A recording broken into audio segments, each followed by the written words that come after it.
I want to. So let's talk about triads versus scales. How do you decide which triads to play where? How do you find a triad? How do you pair a triad together? Maybe you've heard of triad pairs before and using those for improvisation. Where do those come from? What part of the scale do they come from? And where might you use a triad instead of a scale, or a scale instead of a triad? Now, this is not all about soloing and improvising and playing up the dusty end of the neck. We're going to talk about note choice when it comes to bass lines, and how seeing an altered chord, for instance, on a chart, or hearing an altered chord in a piece of music really affects the way you choose your notes. And I hear so often a really, really common mistake when I hear bass players playing over a dominant chord, and we are going to fix that today. Very quickly, before we get into any of the material, everything I'm going to talk about in today's video can be found in 3 of my books: The Bass Player's Guide to Altered Chords and Scales, Jazz Vocabulary for Electric Bass 251, and From Practice to Performance. They're all linked below in the description of the video. I do physical signed copies like this, which I ship worldwide from here in my studio. You can also buy them on Amazon, and you can buy digital copies at the website at my e-store. They all come with play-alongs, with videos, and if you want to dig deeper into some of this material, that is the place that will answer any further questions you may have, and get in the comments with your questions. I'm always happy to dive in for a couple of days after I upload the video and answer as many questions on the subject as I possibly can. Now, to start out, let's figure out where triads come from, what they are. Let's take a major scale, for instance. Let's take the key of E flat, and on every degree of that scale, you can build a triad: a root, a third, and a fifth. And in sequence from the major scale, they go a major triad, a minor triad, another minor triad, major, major, minor, diminished, major. And a diminished one is a little controversial. I hear that more as a dominant chord in an inversion, but we'll get to that a little later in the video. That is how you can discover which triads are available to you diatonically in a major key. Now, when we talk about improvising and triads and finding vocabulary from these things, and specifically today I want to look at dominant chords. I want to look at the altered chord in particular, and the sound that brings up. There's one major characteristic I referenced earlier in the intro, that there's a mistake that I hear a lot of bass players make when they're going for their note choice for a bass line, and they ignore one really key characteristic of the altered chord, of the altered scale, is that there's no natural 5. And because bass players, we're so used to that 1, 5, maybe flat 7, 1 kind of shape, that shape on the instrument, roots and fifths, it's very easy to ignore the fact that there's actually a slight alteration that you need to make around the fifth when it comes to that sound. When you hear that dominant chord,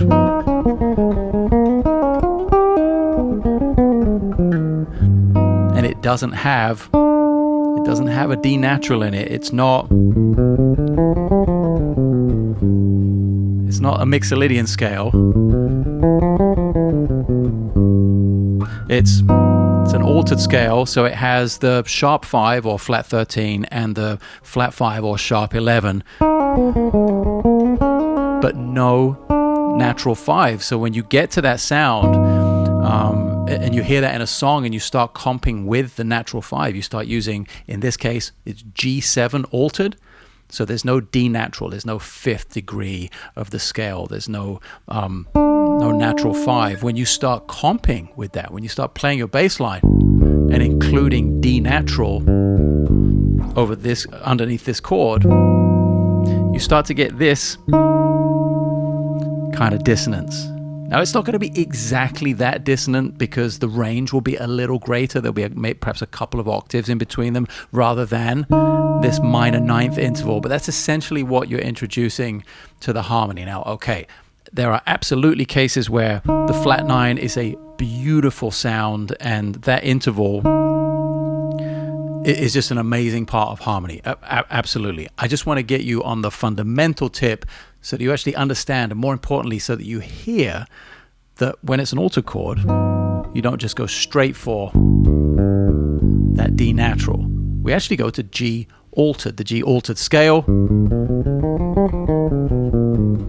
where D natural does not appear at all, and it completely changes the fretting hand shape and your approach to playing bass lines there. Because instead of this first finger, third finger, fourth finger thing,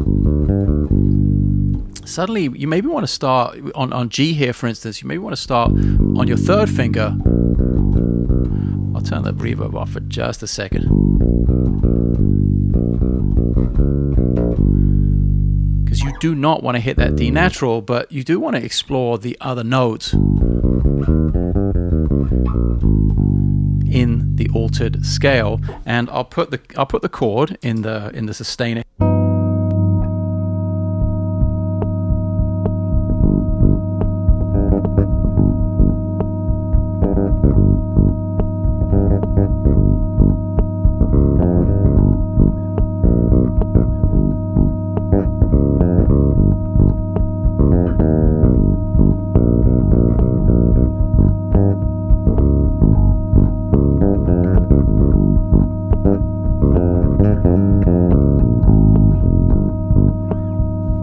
It is a very different sound than just your standard. And everything around that, all the other details, not just the fifth, the fact that quite often, as I did then, completely naturally, if we had one of the standard kind of diatonic G7 dominant with no tensions, just all natural tensions.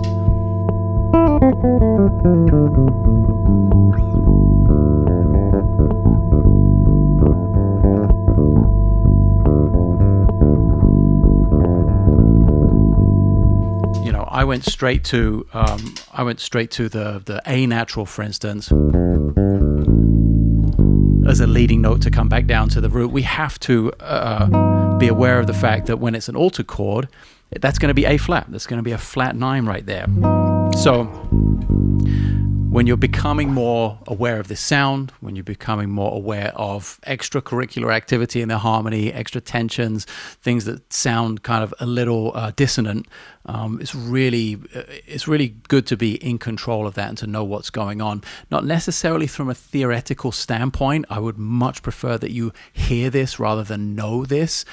It's really important that you're not thinking about any of this stuff when you perform live, but as a foot in the door and as a way to communicate music, to talk about music, it is the only way I can do it is by telling you that these are the notes and this is the theory and this is the harmony and this is how I feel them and I think about them and how they go together. But the ultimate goal is to get all of that out of our heads and just be able to go, oh, yeah, that's more altered to me.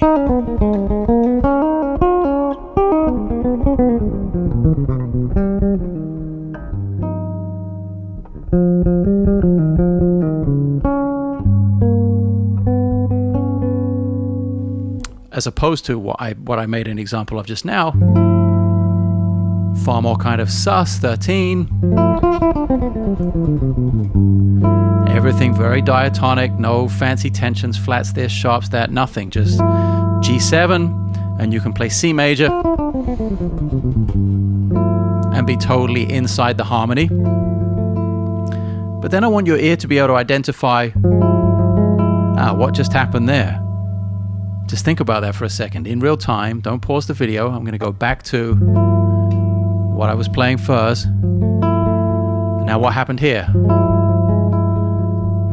I hope you can tell that only one note changed. The melody note stayed the same. The bass note stayed the same. So that's 2 out of the 4 notes you don't have to worry about. And one of the inner parts, that one right there, went from A natural to A flat. The F natural stayed the same, the flat 7. But we got a flat 9. Instead of a natural 9, we got a flat 9. And that brings us to a whole other dynamic and a whole other sound of dominant chord. It's not straight up G7 sus. And it's not altered, although the altered does have the flat 9 there.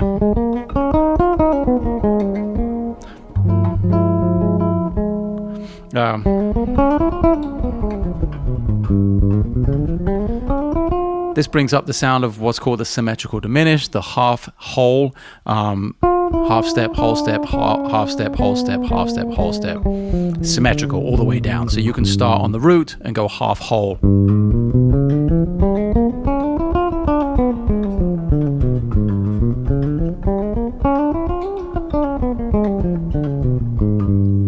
Symmetrical diminished, half whole, and that's the sound that comes up with that particular combination of tensions: a natural 13, the E natural, and the flat 9, the A flat.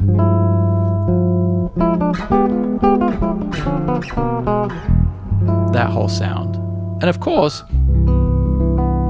it's going somewhere. There is a destination. It's not just hanging out in space for no reason.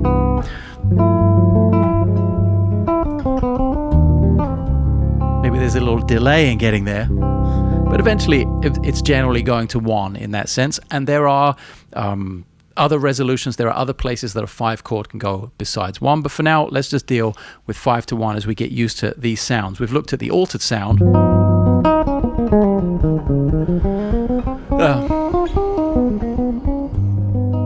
Perhaps going to a 1 minor. And we've looked at the 13-9 sus thing, all diatonic, then dropping the flat 9,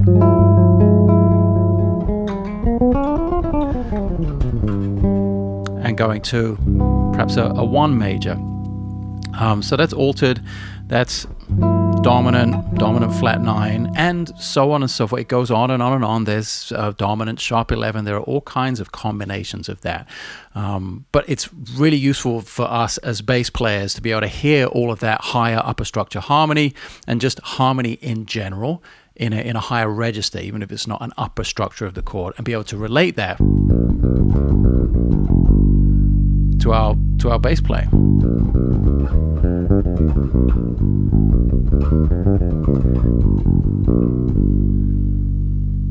It is going to make you slot into the harmony and have this kind of freedom as well. Sometimes you're going to want to push a dominant chord one way or another, and you can do that from the low end. You can imply that it's an altered. You can imply that it's a flat 9. You can have an immense amount of power if you're completely in control of that harmony and totally relaxed and all the rest of it. But that's sort of like a mini superpower as a bass player, how much influence you can have over what's going on around you. Now, let's move to triads based on those scales. Where do we get these triads from to improvise, to play bass lines with? If we take the case of this G7 altered, if you remember that we took a major scale to start off with, just to highlight the fact that each degree of the scale has a triad associated with it. We looked at E flat, so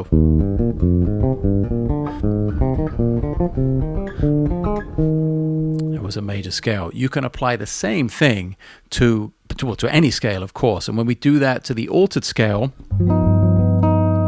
for anyone who doesn't know, there are a few ways of looking at the altered scale, looking at what it is.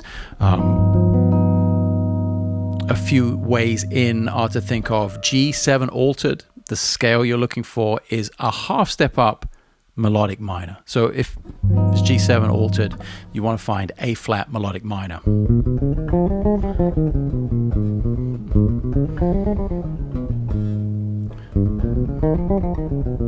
But you want to play it from G to G. And not to get too far into the weeds on theory and analysis and everything, but the altered scale is the 7th mode of the melodic minor, because it's related to A flat melodic minor, but starting on the 7th degree of that scale. So when we go in search of our triads, I think it's perhaps a little a little easier to understand it from the standpoint of the A flat melodic minor, even though the chord is G7 altered. And just like our major scale, we have triads. They're not all major, they're not all minor, and generally I'm looking to pair up a couple of major triads. I'm looking for some major triads next door to each other that I can manipulate in their different inversions. That's basically what we're going for here. So I'm taking the A flat melodic minor scale, and I'm taking all of the triads on that scale. So we got minor, we got augmented, we got major, we got diminished, and back to the minor on the octave. And if you noticed in there were two major triads right next to each other, D flat and E flat. And lo and behold, if we take our G7 altered and use D flat triad and E flat triad over them, it fits beautifully.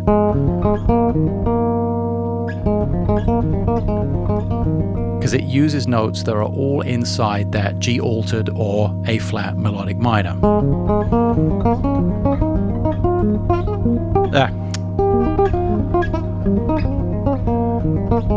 And all I'm doing there is using each triad, playing each triad in the three different inversions. So in root position, and then first inversion, and then second inversion.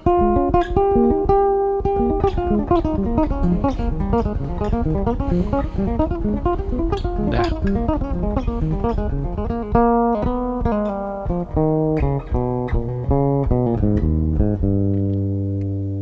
Now, one of the premises of this video was triads versus scales. When do you use a triad versus a scale? There's no rule about it. I'm essentially leading you down the garden path to give you everything at the end of it. I want to show you where all the triads are, where they come from, what they're related to, and the scales, as we've looked at a little bit, and then highlight the fact what I just did right then, for instance, was play those triads.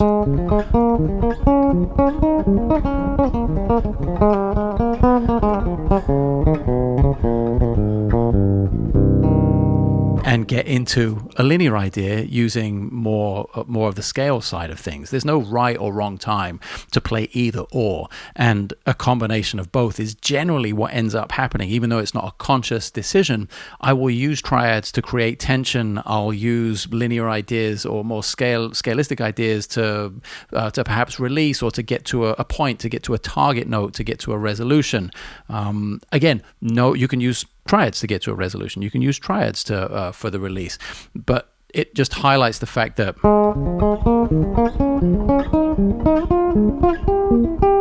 they are very quite different sounds.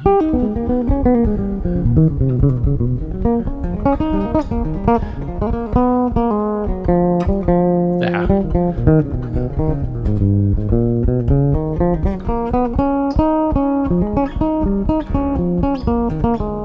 And you don't have to use all three notes in the triad. Right then I was using the top note and the bottom note. Just taking the middle note out of each voicing.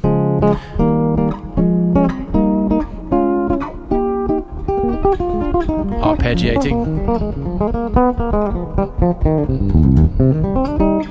And I went to the resolution there. So let's put it in context.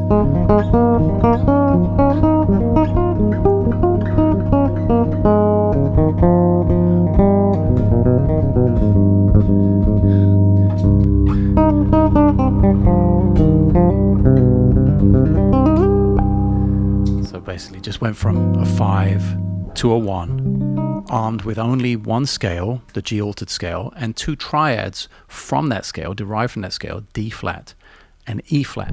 Now we can do the same thing with the other scale that we discovered, the half whole, the symmetrical diminished. When we had this 13 flat 9 chord, this dominant chord, we can find two more triads right there. We could take the root of the 5, so G here. So G major triad, and we can take the tritone, the sharp 11, the flat 5, which is D flat or C sharp, So we can take those two triads, pair them together, so G, D flat. But we can also apply the same type of inversion logic that we had before with the altered. We can apply each inversion, but we're going to take the next available note as we go up the scale. So this is what it sounds like, and I'll explain it in a second.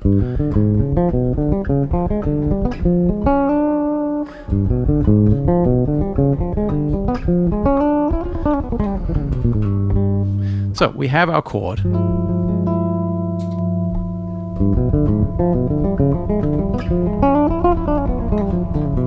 And we have our scale, our half diminished, our symmetrical diminished. And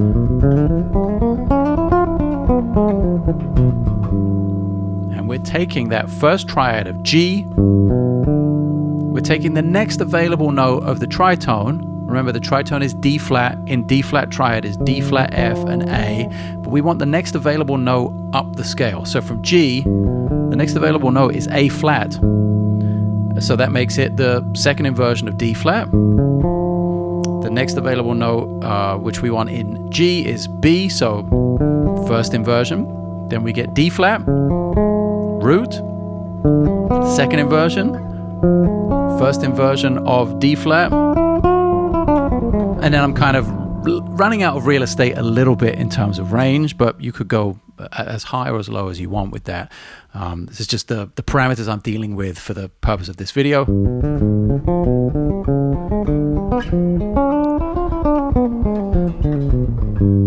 And using their symmetrical diminished coming down is a nice little button if you were to make this into an exercise, which is exactly what I have done with these shapes.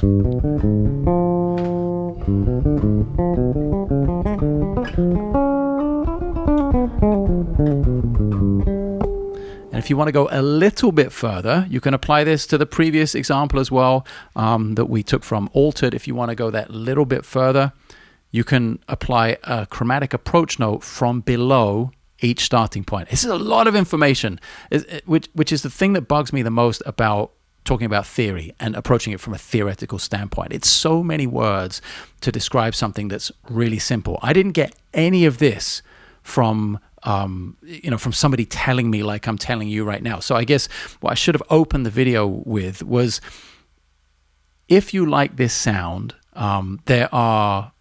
there is an incredible amount of reference, a lot of resources in these books that I place on listening and listening lists and playlists that you should go to hear that sound, to hear it played naturally by superb musicians, the greatest in history when it comes to improvisation, when it comes to jazz, when it comes to playing bass. I try and include very comprehensive listening lists in all of these books because I think you should listen to it first. I don't think you should have all of these words that I'm giving you today to associate with all of these sounds. I think you should have the sounds first, and if you want to know what they are, fantastic. Work on it later. It's like language. You didn't get given a book at birth to tell you how to conjugate verbs, and this is how grammar works, and this is how you construct a sentence. No. You were completely immersed in the language, and years later, many, many, many years later, you started to learn the rules. You started to learn this is a noun, this is a verb, this is an adjective, etc., etc. You did not learn the rules first. You learned the language. That's why you and I are so fluent in our mother tongue, in our first language. And that's really what I want to impress upon you when it comes to this stuff. It's all very well to watch a video like this, get inspired to do it. That's fantastic. That's why I'm here. I want you to succeed. I want you to have fun doing this stuff. Use this as the little tester, the little sampler. Like, oh, I think I dig this sound. Okay, there's some useful information here. But as soon as you're done with this video, go listen to all of those places where this exists naturally. Do not come at it purely from a theoretical standpoint. And the last thing I'll give you before I fill up your hard drive full of information is I'll give you this exercise that has a chromatic approach note below the starting note of each triad. See, it's so many words to describe something so simple. It is this. We started with just the triad. Now we're going to add a chromatic approach note below the first note of each of those. So it becomes, a group of 4 rather than a group of 3 each time.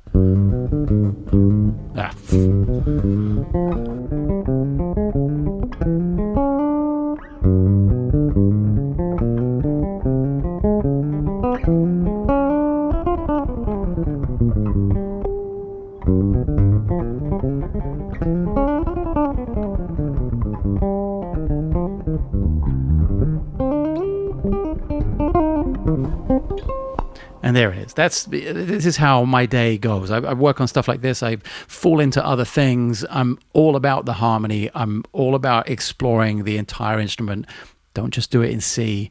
Get out there. That's why I started the major scale example in E flat. I want you to start thinking about it, the entire range of the instrument, both as an improviser, perhaps a jazz musician, and as a foundational bass player, no matter what genre you play. Tensions and harmony and all of that detailed and intricate stuff exists in so many different walks of music, not just jazz. And when you're the person who can hear those little details and adjust your playing accordingly and really support the music with all the, for the want of a better word, the right notes, but sort of the applicable notes for the moment, I think you get to serve the song better, serve the music, serve those around you.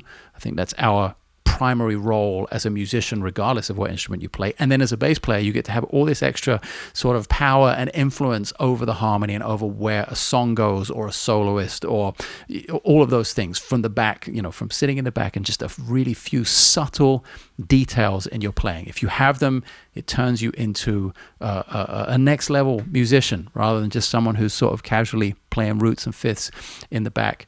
Again, no matter what the genre of music is. Again, we got all of the details and all the further deeper dive into all this stuff is in these 3 books. Of course, I have a ton of others. They're all linked below in the description of the video. Really appreciate you spending some of your insanely precious time nerding out about dominant chords, about triads, about scales, about bass lines, and about music. I'll see you all soon.